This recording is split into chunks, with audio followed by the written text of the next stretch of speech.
Welcome to my channel. I never expected that one quiet evening would change how I saw everything. My teenage grandson, Ronald, asked to stay the night after missing the last bush home. Something completely ordinary. But as the night wore on and the house grew silent, he opened up to me about something I never saw coming. His confession didn't just surprise me, It touched something deep in me that had been quiet for years. Before I begin the full story, tell me from which city are you watching us right now? Drop it in the comments. I always love seeing how far these stories travel. Now, let me take you back to that night. The wind had picked up that evening, brushing leaves across the porch like nature's broom, and the rain came in gentle pulses against the kitchen window. I was finishing up the dish after a late dinner when Ronald called. "Grandma," he said, his voice a little breathless over the phone. "The bus just left. Can I stay the night?" Of course, I said yes. He's 17 now, taller than me with those thoughtful brown eyes, just like his mother's, and he's always been kind and respectful. I didn't think twice. It wasn't the first time he'd stayed over, but something about that night felt different. By the time he arrived, the rain was falling steady. His hoodie was soaked, and I handed him a towel before he even stepped off the doormat. "Thanks," he said, flashing that sweet half-smile of his. "Sorry to bother you this late." "You're never out of there," I said, brushing a damp strand of hair off his forehead like I used to when he was little. "Go get into something dry. I'll make us some tea." He disappeared into the guest room, what is to be my son's bedroom when he was growing up, and I went to work in the kitchen. I still kept his favorite herbal blend in the cupboard, some cinnamon spiced and soothing. 10 minutes later, he came back into the living room in sweatpants and a clean shirt, his dark hair towel dried, but still a little wild. He looked relaxed, but distracted, like his mind washing on something. We sat on the couch, side by side, tea in hand, the glow of the lamp washing Therum in soft cold. The TV was on, playing some old rerun. Neither of us were really watching. While we just sipped quietly, the kind of silence that comes easy when you trust someone. But then, out of nowhere, Ronald let out a breath like he'd been holding it too long. "Grandma," he said, eyes still fixed on screen. "Can I ask you something? Kind of personal?" I turned to him, surprised, but not of course. He hesitated. He didn't look at me right away. His fingers curled around the warm mug in his hands. "You were close with Grandpa, right? I mean, like, really close." The question caught me off guard. My late husband passed away almost 8 years ago, and Ronald was just a child back then. "Yes," I said carefully. "We were. It wasn't always easy, but we understood each other." "Why do you ask?" He was skate for a long moment. Then he turned his head slightly toward me, his eyes glassy with something I couldn't read yet. I've been thinking a lot about what it means to feel connected to someone, like really connected, and how you know when it's okay to feel that way with someone. There was weight behind his words, not just teenage confusion, but something deeper, more personal. I put my tea down and shifted to face him fully. "Are you talking about someone in particular?"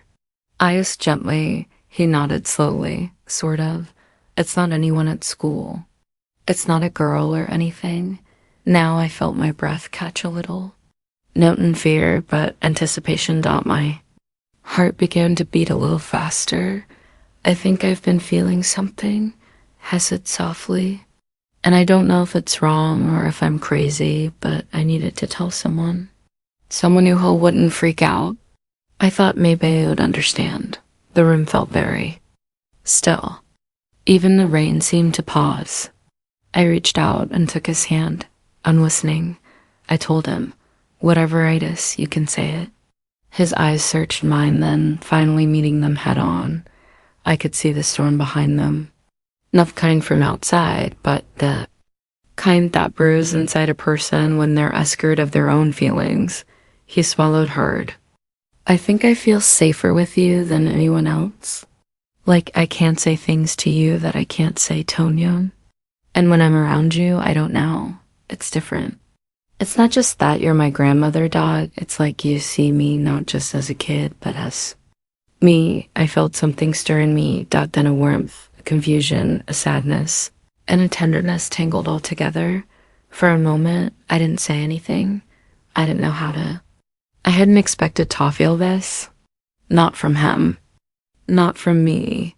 You're not crazy, I said at last. My voice barely above a whisper. And you're not wrong for feeling connected. That's one of the most human things in the world. His eyes welled up thin, and mine did too.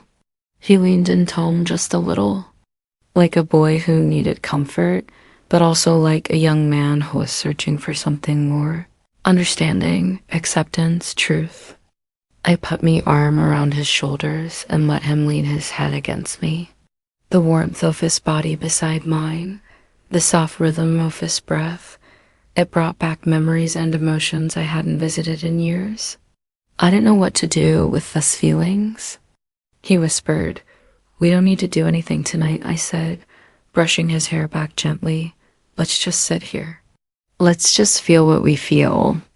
That's enough. The night stretched on in silence, the rain washing the windows clean. An infinite stillness. Something opened between us. Not shame, not fear, but a quiet, complicated bond that neither of us fully understood. I didn't sleep much that night. I don't think he did either. But in the morning, the sun came through the blinds with a kind of softness I hadn't seen in a long time. And I knew everything had changed. The next morning, I moved quietly through the kitchen, the way I always do when my thoughts are heavy. I didn't want to wake Ronald just yet. He had stayed up late, and I figured he could deuce the rest. But the truth was, I needed the silence to think. I'd barely slept. My body was still, but my mind hadn't rested. I kept replaying his words in my head. I don't know what to do with these feelings. The way he had looked at me, not like a child needing comfort, but like a person searching for something deeper. Something real, something I wasn't sure I should even be willing to hold for him. The kettle hissed, snapping me out of my daze.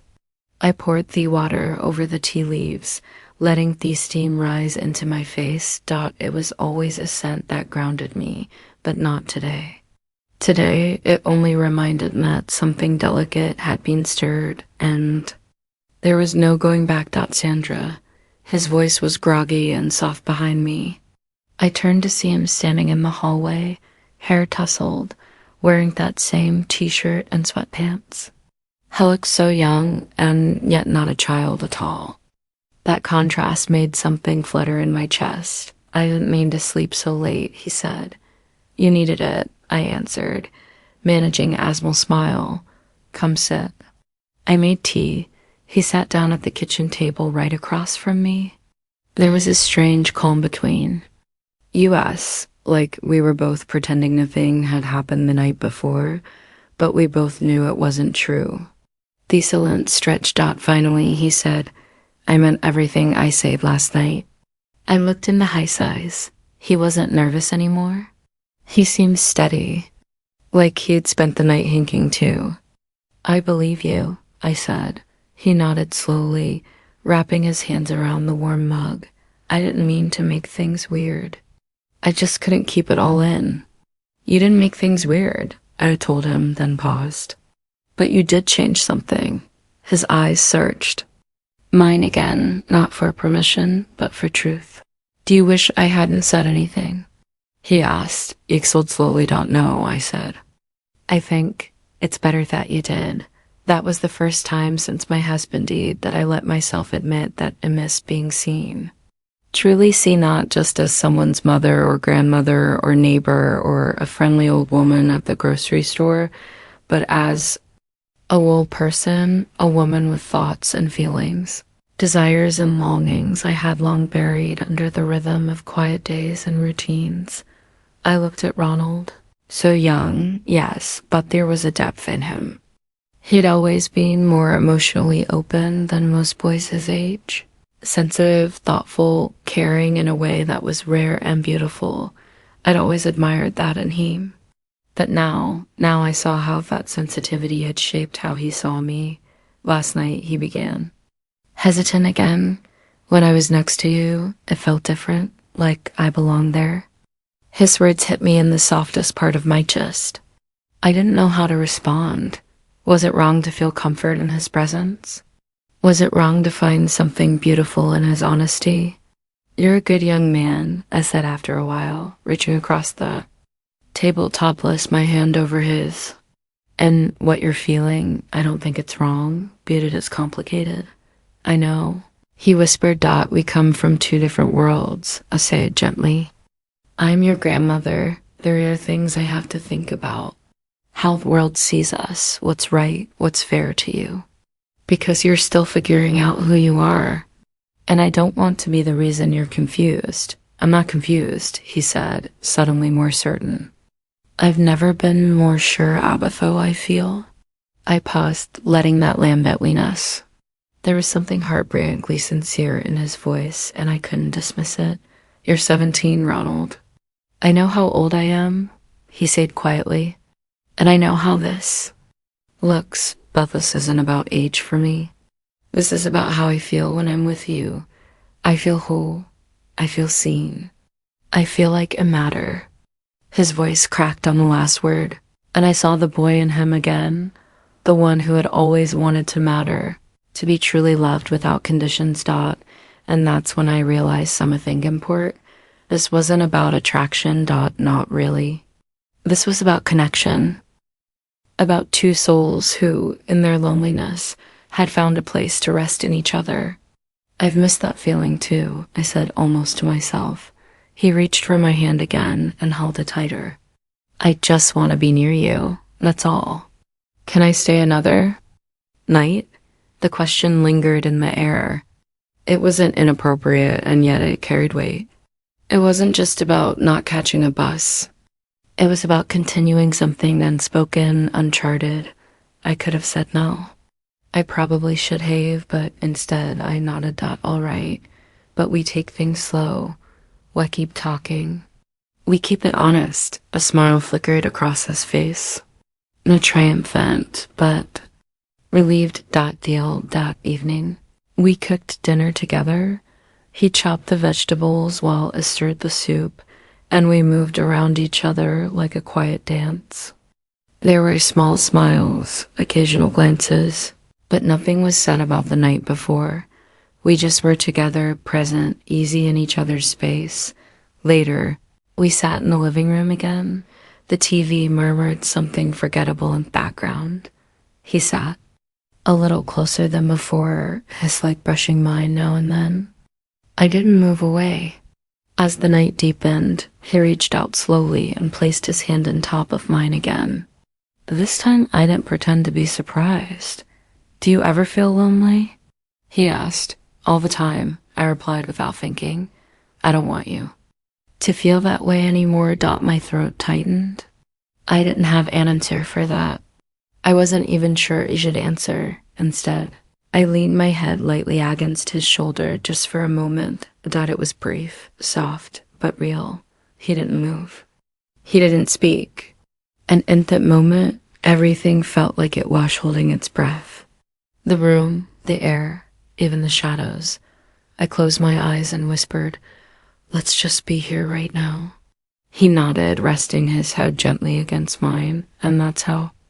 The second night passed. No declarations, no decisions, just two people in the stillness, quietly asking the world not to judge the moment they were in.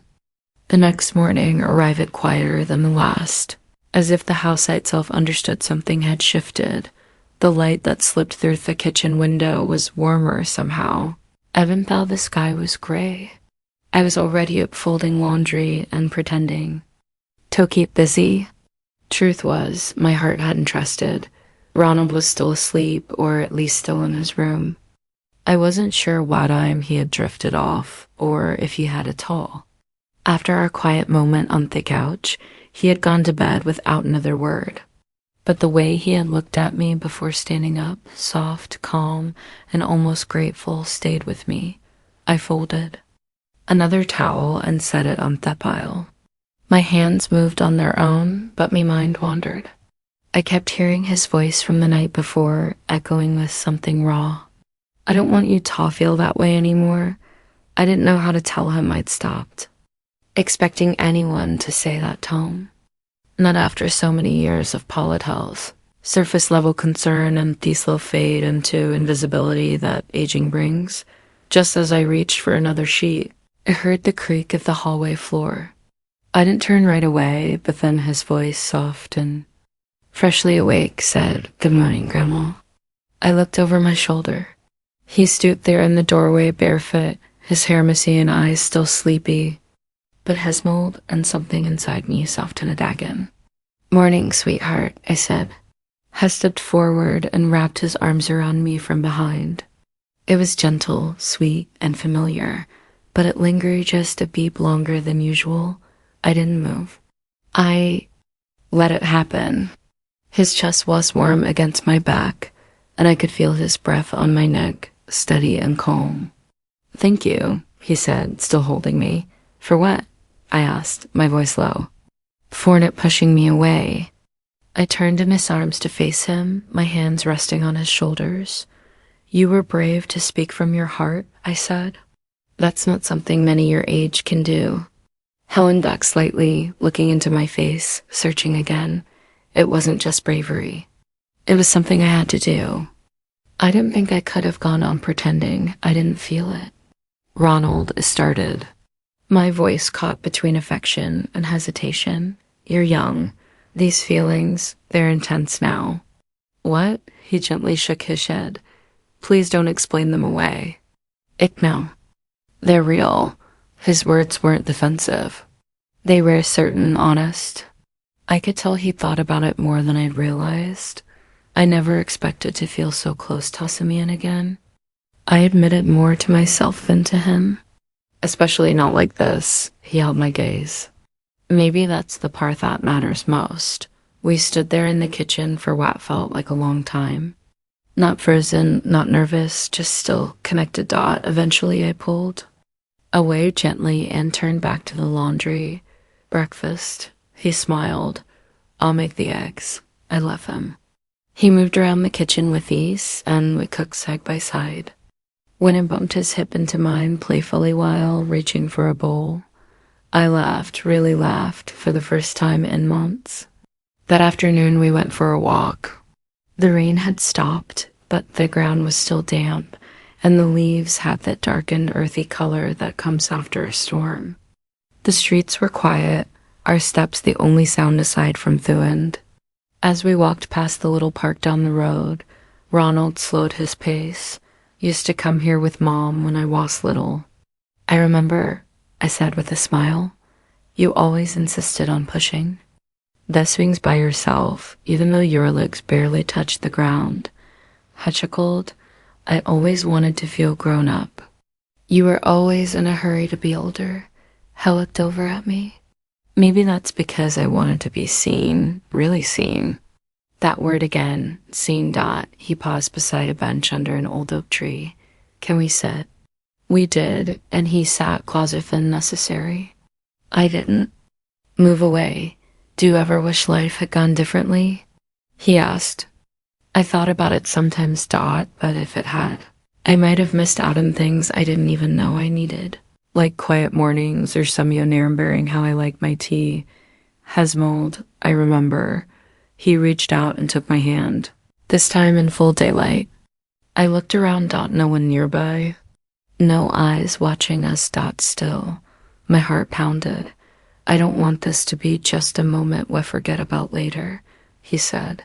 "I want it'll mean something." My eyes level it unexpectedly. It already does. He scooted just a bit closer. "Then let me take care of you. Not like a kid takes care of an old lady. I mean, really take care of you emotionally. Be someone you lean on." He exhaled slowly. "That's not something you should have to do. I want to." I turned to look at him fully, my hand still in his. Then promise me something. Anything Dot promised me will keep this about truth, about what's real, not what's easy, that we'll never use each other to fill empty spaces, but that we'll walk through them together. His voice was a whisper. I'd promise. We sat on that bench for what felt like hours, fingers entwined, a quiet peace between us that didn't need defining. Later that evening, back at the house, I started preparing dinner again. He offered to help, and we moved around each other, like a familiar rhythm. He reached out for a plate, and I reached at the summertime. Our hands touched. We looked up at each other close. He didn't speak. Hadn't have to. He leaned in slowly, giving me every moment to turn away. I didn't. His lips brushed my cheek, soft and full of hesitation. Not demand, no assumption, just a question. And I answered by closing my eyes and resting my forehead against his. We stayed like that for a long time. No rush, no noise, no fear. Just two people trying to understand what love feels like when it chows up in the most unexpected form. That night, I lay in bed longer than usual, staring up at the soft glow-off ceiling, the shadows dancing with the breeze from the window. The house was quiet again, the kind of quiet that makes you hear your heartbeat, your breath, your thoughts all at once. Ronald was just across the hall. I could almost feel his presence through few walls, as if the connection between us should stretched beyond the confines of the ordinary. I wasn't scared anymore.